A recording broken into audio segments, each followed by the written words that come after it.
I'm not supposed to do this. I'm not supposed to answer you here in the rostrum, but parang sinisita mo yung Senate President, which is very unparliamentary. So first, let me clarify yung pagiging unparliamentary.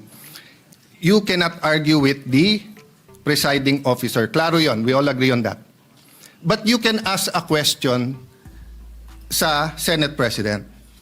Then the Senate President has an option to answer it himself or to pass it to the majority leader or whoever is in charge.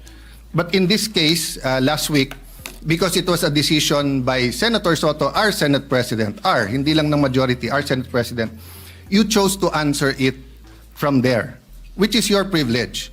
So we didn't mean to argue with you.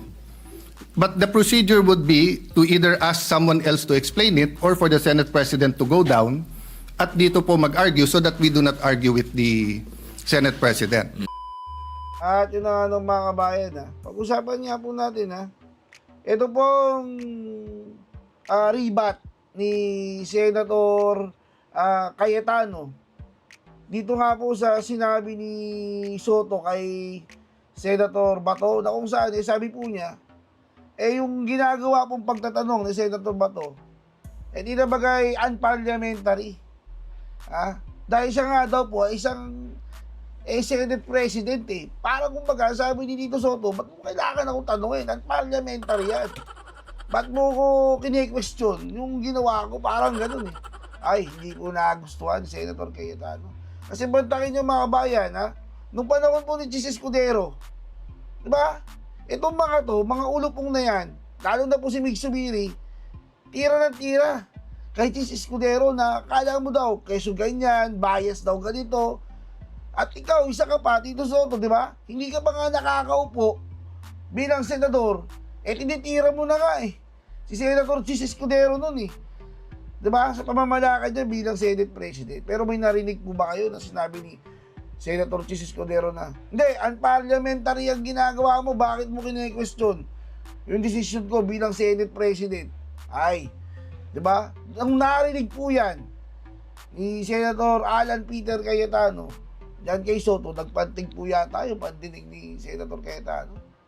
At sinabi po niya na hindi porket ikaw ay Senate President, hindi ka na pwedeng tanungin. Nagtatanong lang naman sa si Senator Bato Bakit mo sasabihin unparliamentary? Bakit? Bawal ka bang tanungin? Porket Senate President ka na? Lumabas po kasi yung kahambugan nito ni Soto di nangyari po siya ni Senator Alan Cayetano. Kung patalinuhan lang po mga kabayan, abogado po ito si Senator Alan di ba? Ito naman po si Soto komedyante po yan School bukol, meron school bukol yan mga kabayan. Itbulaga. Di ba? Di nangyari po siya ni Senator Alan Cayetano. Tapos magko-call friend ka. Di ba? Kay Mig Subiri na isa rin kulupong.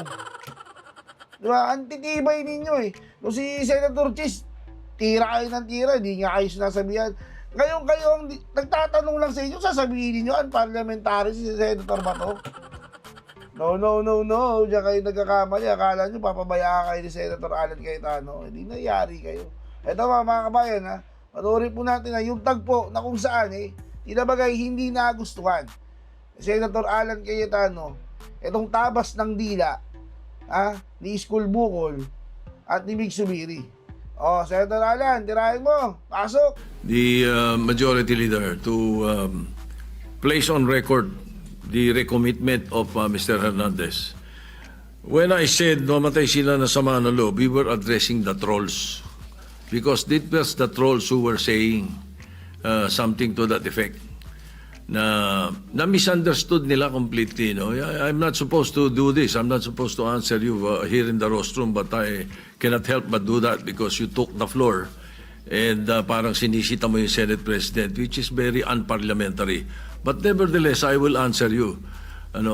Like, for example, yung sinasabi nila na sumunod daw ako kay Martin Romualdez. Just because I mentioned that Martin Romualdez called me, does not mean that ako'y sumunod sa kanya. The request was coming from the House of Representatives. And the request was to retain Hernandez in the Congress. At doon ako hindi pumayag. is that being tuta. So you cannot help but also think na sasama ang loob ko pag binibintangan ako ng salita. Hindi po ba? So ayun, anyway, mabuti na yung masagot natin yan. At sinasabi ko sa kanila, yung mga trolls, yung mga sinasagot namin. Ngayon, to answer the issue of Mr. Hernandez, the majority leader may read the recommendation or the recommitment of Mr. Hernandez to the Senate custody. Yes, Mr. President. Mr. President, with the permission of the body, we made a study on the action that transpired the last 2 days on the recommitment of Bryce Hernandez dito po sa atin sa Senado. To put on record, this is how it transpired. Last week, it was requested by, of course, the House of Representatives that we detain him in the House of Representatives. Hindi po kayo pumayag. Ang sabi nyo, kung ganun po ang gusto ni Hernandez kasi ayaw niyo pong bumalik dito, ang sinabi mo, hindi pwede. Dapat neutral and safe area doon po sa PNP Custodial Center. So nagkaroon po tayo ng debate dito dahil it was our distinguished colleague Senator Marcoleta who raised the issue that why was he put in the PNP Custodial area and not to the Senate detention facility, which was seconded by many of the members of the minority. A debate ensued. After the debate, I asked for a minute suspension and we all suggested na sa Pasay City Jail na lang po dahil malapit po sa Senado.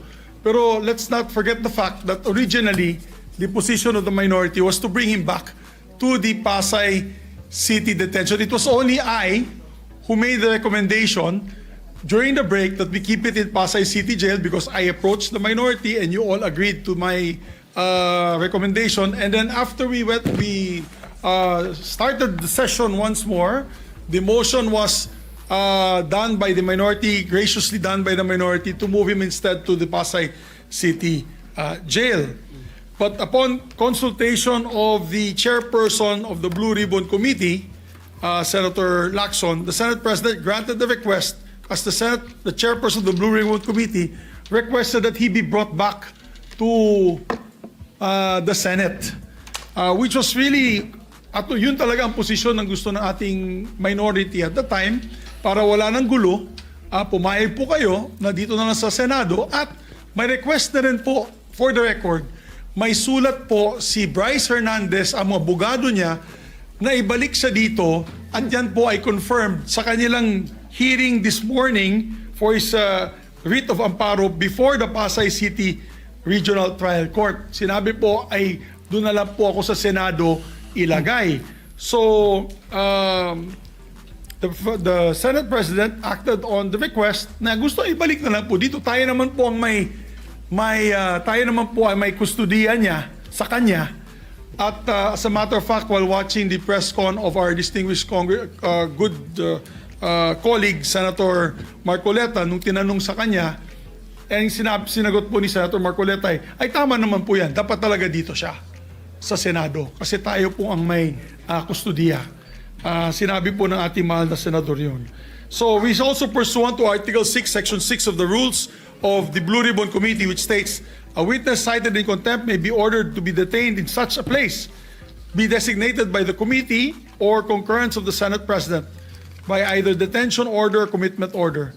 And under the commitment order, wherein the witness cited contempt refuses to produce documents required of him and her or to be sworn or to testify or maliciously evades or misleads the committee or otherwise purge himself or herself of that contempt, may be ordered to be committed to any jail or prison facility upon recommendation of the committee through the chairman or the concurrence of the Senate President. So in this case po, the chairman had requested that he be brought back to the Senate for detention. It's not a violation of any rule, Mr. Chairman.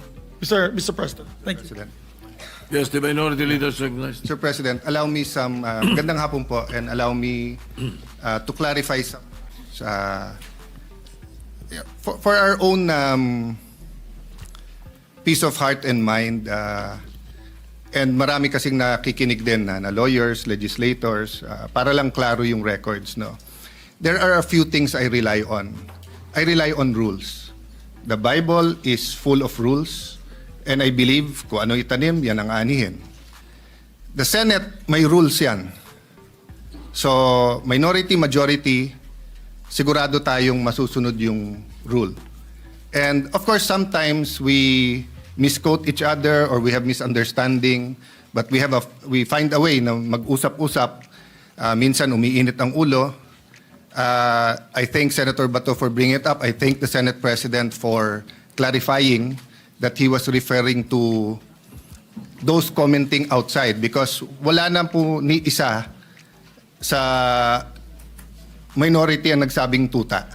I think that was comments outside the Senate. And it is fair game for whoever is alluded to.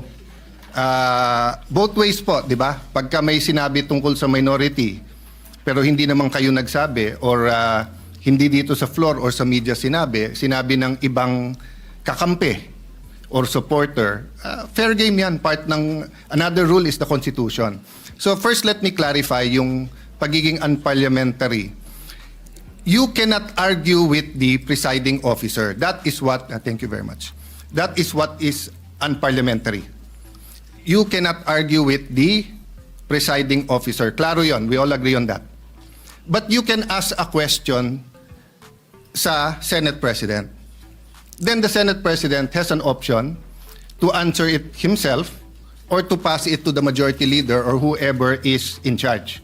But in this case, last week, because it was a decision by Senator Soto, our Senate President, hindi lang ng majority, our Senate President, you chose to answer it from there, which is your privilege. So we didn't mean to argue with you. But the procedure would be to either ask someone else to explain it or for the Senate President to go down at dito po mag-argue so that we do not argue with the Senate President. So if there was any form of disrespect, Mr. Senate President, we did not mean that. Pasensya na rin po kayo. But in the same manner, we have to argue our point of view and rules. Kasi dito, ang daming congressman na nabanggit and wala tayong sinasanto dito. So kung may senador na babanggit, so be it. We have to get to the bottom of all of this. We need a national reset. Dapat lumabas lahat ng katotohanan. Nung sinabi kong we all have to repent, totoo yun. We are all sinners, but that doesn't mean na yung most guilty, yung mga guilty, lahat ng involved dito ay hindi dapat ma-expose at dapat parusahan. Ang problema nga, may gumugulo. At kung ikaw ang mastermind, guguluhin mo to. So ang problema namin, Mr. President, is that, and I think the Senator Marcoleta, the former chairman, will bring it up, no? Wala pa tayo dun sa state witness eh. Nandun pa lang tayo sa protection of the witness, sa mga diskayas. Pero lumipat po tayo dito sa Assistant DE. Nagulat po kami kasi nga, hindi binalik sa Senado when he was still chairman. And Majority Leader, just to be concise, I'll read the rule, ha? Sabi dito sa rules sa page 6 of 7, section 6, subparagraph C, a witness cited in contempt may be ordered detained in such a place that may be designated by the committee alone. May word po na alone. Or with the concurrence of the Senate President. And in our discussion, the new chairman admitted that he was not consulted. It was the Senate President. But I myself, I said, siguro pag nasa ganun sitwasyon, kailangan umakto kagad. I mean, the record, Mr. President, will bear me out, di ba? Na sinabi ko naman, di ba, na ayaw nyo magkaroon ng constitutional crisis, nagsalita yung House, nagsalita yung Senate. Ang problema nga po, hindi naman po simpleng request to ng Speaker of the House eh. Yung mismong witness, siya nasusunod eh. Sinabi niya dun sa House eh, wag nyo na ako ibalik sa Senate, hindi siya binalik. So yes, initially, the issue was not where. The issue is not where to detain him. The issue is who has authority and ano ang rules natin. Ang rules natin yung committee. Ang committee hindi lang yung chairman. But at the last minute, napag-usapan natin dito at hawak ko po ang ating minutes or yung galing ba to sa journal? Transcript, no? Meron pong TSN po to. Nag-motion eh. Ang plenary po, mas mataas sa committee. So, paano po nangyari na si Assistant DE, sa simpleng request niya, hindi naman nag-meeting yung committee. Ako as minority leader, automatic, hindi naman ako nakonsulta. So ang problema namin sa minority is not really where he is detained. Ang problema namin, can we rely on the rules?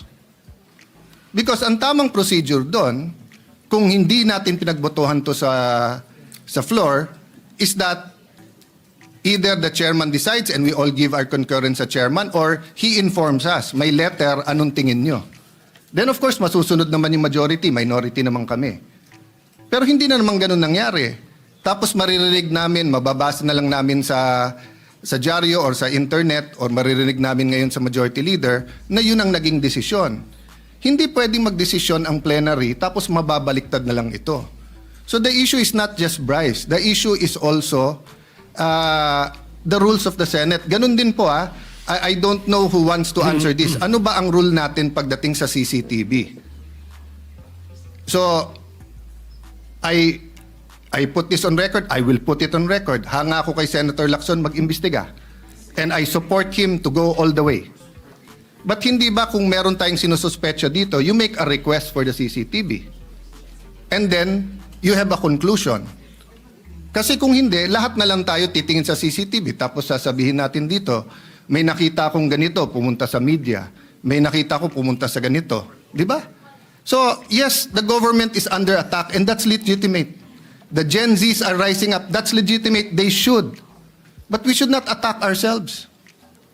Kung meron guilty sa atin dito, i-expose natin. Tapos sa Ethics Committee. Huwag natin pigilan ng witness. Kung gusto ituro ni Bryce, kung siyam kami sa minor, ituro niya. Pero sundin natin yung rules, no? So before I let go of the floor, I think Senator Marcoleta on the same topic wants to say some things.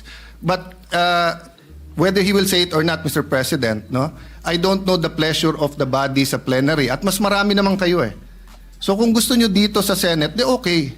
And I think Senator Estrada also found out that both in the PNP custodial and in the Pasay City, walang taga-usaha. Tama ba yun? Sa custodial, hindi totoo na it was under the custody of USAA kasi walang taga-USAA ang nandun. So we do not know what transpired during that time. Kasi pagka under contempt, hindi punishment yun Binibigyan mo ng oras yung witness pag isip-isipan kung magsasabi ng totoo hindi. But if we allow people to come in and talk to him, hindi mo na alam kung sino nag-guide sa witness na yon. Ang pwede lang yung abogado niya, maybe his family. Diba? So I think this is legitimate without pointing fingers to anyone. I don't know what the Discayas will say. I don't know what Bryce Hernandez will say. Let them say everything they want to say. As Senator Ping naman said, may resibo. Pero katulad kay Joel Villanueva, peke yung resibo, ghost yung resibo Hindi pala screenshot yun Pinicturan pala ang cellphone. Ang screenshot, cellphone, sinave mo yung screen. Eto, cellphone, kinunan. O, sabihin mo na, sige, let's not on technicalities. Tapos tignan mo yung laman. Yung laman, member daw siya ng CA, hindi siya member ng CA doon. At tapos na. Kay Senator Jinggoy, naka-Amerikana, minsan lang nga lang mag-Amerikana yung tao nung birthday niya. Pero ang picture sinabi, birthday niya, hindi naman. So, yes, may resibo, pero may peking resibo But we will address that at the right forum, Mr. President. But, again, we have to follow the rules. Sabi ng Supreme Court sa case ni Vice President Sara, sa tamang paraan, sa tamang panahon. Senator Marcoleta, will you... Same issue Same issue ba? Yeah, same issue. So that isang sagutan na lang, maybe I can... Mr. President,